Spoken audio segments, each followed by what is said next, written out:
Hello everyone, it's Jensen here, and today we're going to be building and reviewing this right here, which is the GT Omega Prime Lite Cockpit.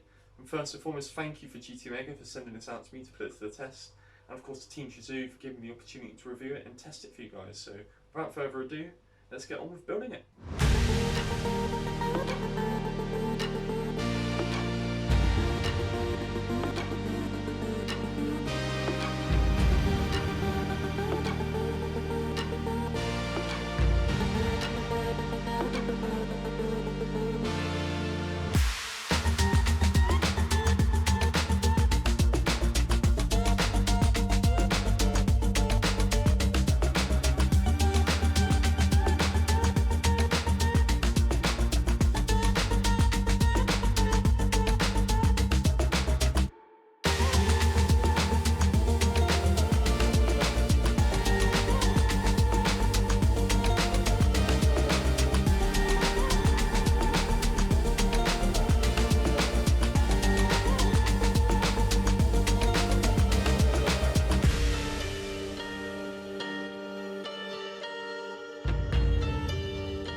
So here it is, the finished product in all of its glory, and what can I say?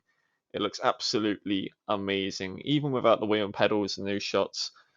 As the moment we just literally just finished building, we took those shots. But as we go and compare to our old setup, you look at it and it seems to shout bare bones DIY. But for 3 years, it was fairly sturdy, upheld very well.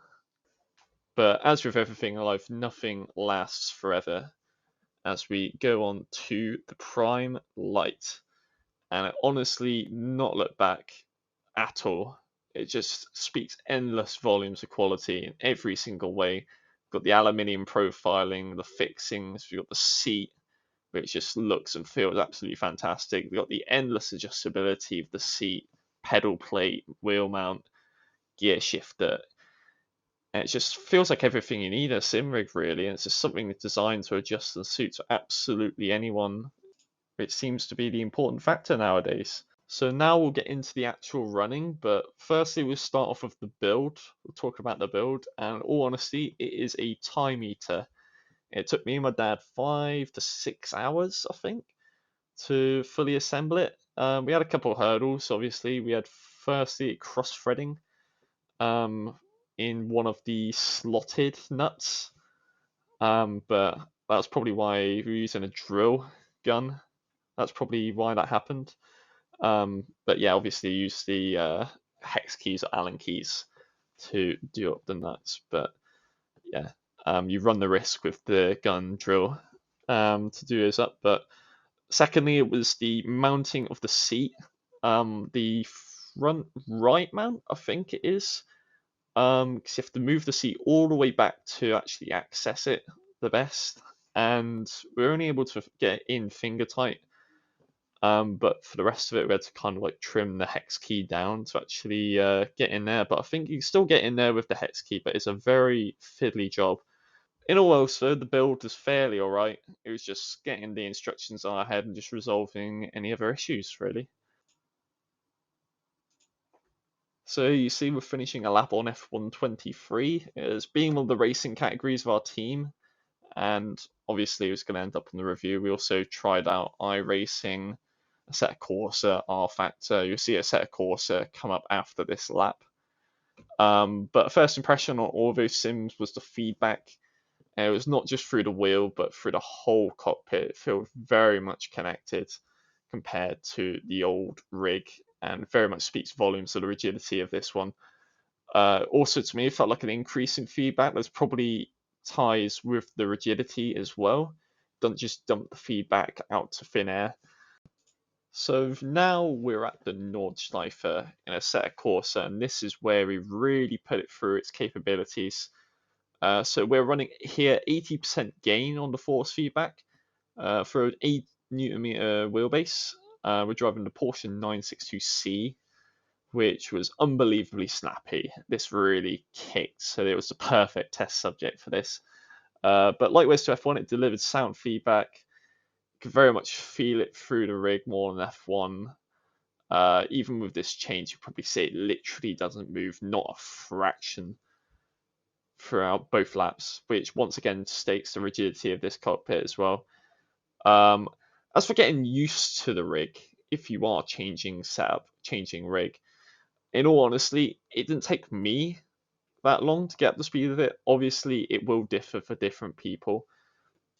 It did take me a while to get back up to pace. Obviously, it changed the new Club Sport V3 pedals compared to the old pedals I had in the images shown earlier. But in the end, that's not related to the rig.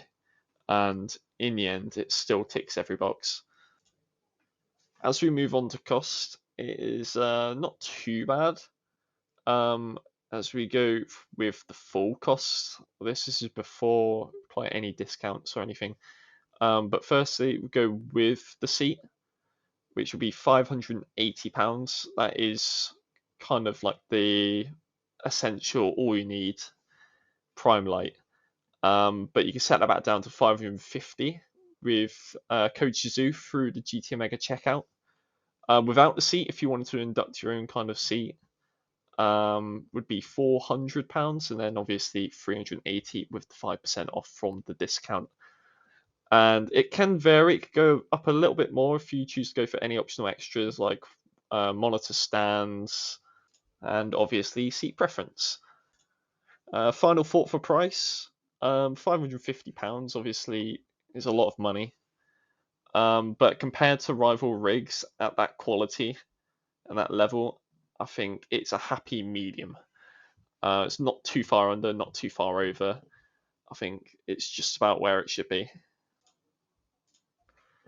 So for our final thoughts of the cockpit, and I've honestly got nothing negative to say about it. I've gone and driven high-level cockpits before at sim centers, and this is honestly directly comparable. Although the little brother of the Prime Lite, still performs like a top-level cockpit, and that's all I wanted to feel when I'm driving. And for anyone who wants to make the leap up, this is a stepping stone. And if not a stepping stone, it's at least near the top of the staircase in terms of level. But that will be it for our review video here. I hope you guys enjoyed. I hope you guys have gained interest. If you want to consider or looking or buying the GT Omega Prime Lite, there should be a link under the video.